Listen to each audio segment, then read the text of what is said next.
The crisis in Myanmar continues after the military declared a year-long state of emergency and arrested civilian political leaders, including the head of the National League for Democracy, Aung San Suu Kyi. The UN Security Council is set to meet in an emergency session to discuss the coup. Here's Nicholas Coppell, who was Australia's ambassador to Myanmar between 2015 and 2018. Nicholas, thank you so much for your company today. What's your reaction to what's happened in Myanmar? Well, it's a very sad day for Myanmar and for democracy more generally. The Commander-in-Chief of Myanmar's Defence Forces has decided that he's unhappy with the conduct of the elections, and in particular allegations that the electoral roll was compromised and that there was fraud involved. He wasn't happy with the way the Electoral Commission has handled his complaints, and so has used that pretty much as a pretext to put under detention Aung San Suu Kyi, the special counsellor, and the president of Myanmar, and install the military vice president as president, and then use that to declare a state of emergency, which puts the commander-in-chief in control of the executive, the legislative, and the judicial branches of government. A complete takeover. And you began your posting in Myanmar in 2015. Also a year for elections. The military accepted that result, which Aung San Suu Kyi's party also won. So was it the size of the majority this time which is behind the coup? It's not clear what is behind the coup this time. I mean, it's clear that their concerns about the electoral roll is a pretext. There have been some stories that the senior general, who's 65 and due for retirement, was hoping to have a further role in the politics in the government of Myanmar, indeed to be president. The size of the majority win of the National League for Democracy, Aung San Suu Kyi's party, meant that was not going to be possible. So there's speculation that that might be motivating him. It's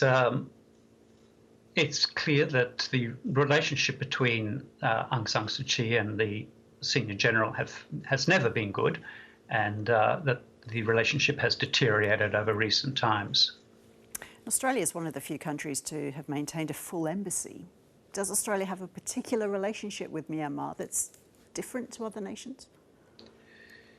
Australia's had a very long-standing relationship with Myanmar, one of the first countries to open an embassy after Myanmar's independence, and Australia has maintained that embassy right through the period of previous military dictatorships and sanctions, staffed with an ambassador throughout.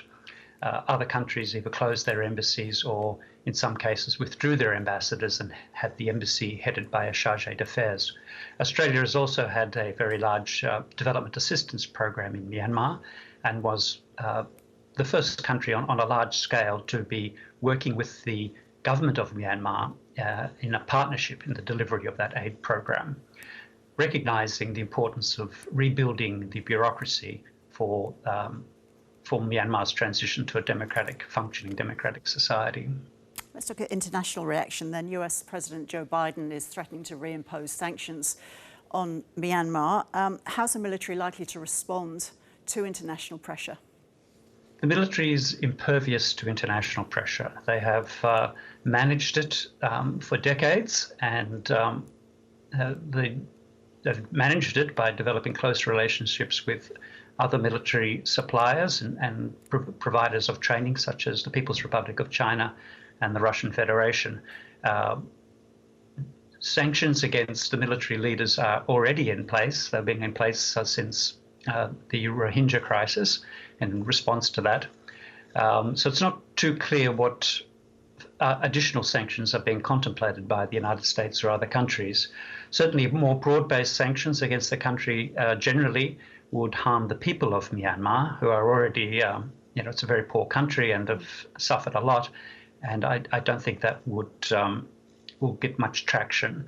So the focus these days is very much on targeted sanctions, but as I mentioned, they are already in place. You could extend it to a greater number of military officials, but I don't think it'll bring about change in Myanmar. And do you expect to see civil unrest in Myanmar and protest at this coup, and it's what's been happening? Well, that is the great unknown.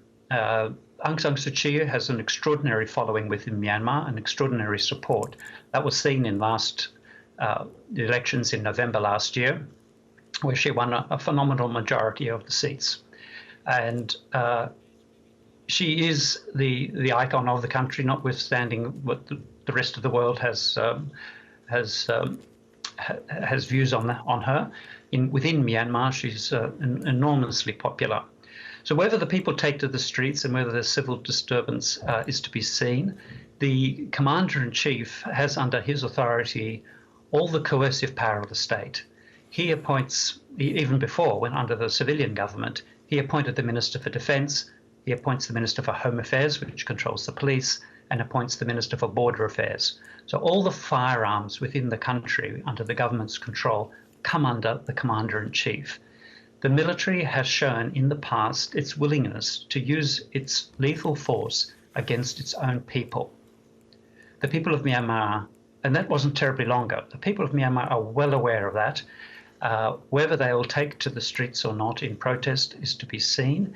I think the two issues to be watched are how Aung San Suu Kyi will be treated. If there is any reports of her being mistreated, I think that would inflame the population.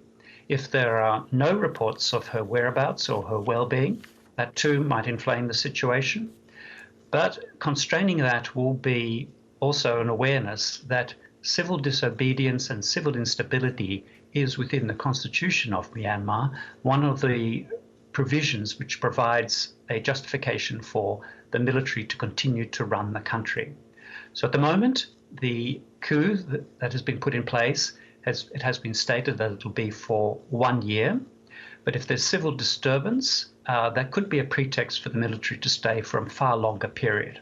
So this is something we will need to be watching very closely indeed. Nicholas Coppell, former ambassador to Myanmar. Thank you. Thank you.